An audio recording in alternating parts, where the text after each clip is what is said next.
आने वाला भूकंप भोजपुरी इंडस्ट्री में भाई। पावर स्टार नहीं आ रहा है, धमाका बवंडर लेके आ रहा है। बवंडर भाई, भूकंप आएगा, भूकंप बवाल फाड़ देगा भाई।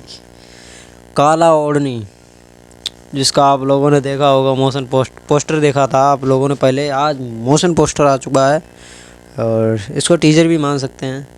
30 सेकंड का है, टीजर है। बहुत ही खतरनाक, बहुत ही ज़बरदस्त एक्शन, ऐसा लग रहा है जैसे फिल्म का टीजर आया हो भाई साहब। बवाल, क्या बात है। ग्लोबल म्यूजिक जंक्शन को मानना पड़ेगा। पवन सिंह को ग्लोबल म्यूजिक जंक्शन जैसा कोई नहीं समझ सकता भाई।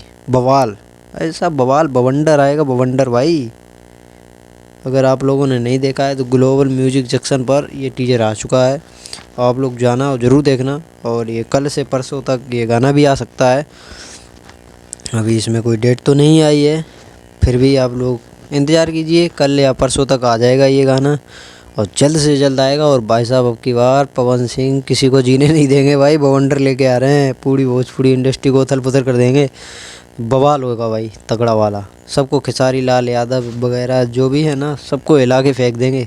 तो चलो फिर चलते हैं। हमारे चैनल को सब्सक्राइब कर लेना, बेल आइकन दबा देना, कमेंट कर देना, लाइक कर देना और कमेंट भर देना फुल। इतना कमेंट कर देना मज़ा आ जाए, लाइक कर देना। बाय।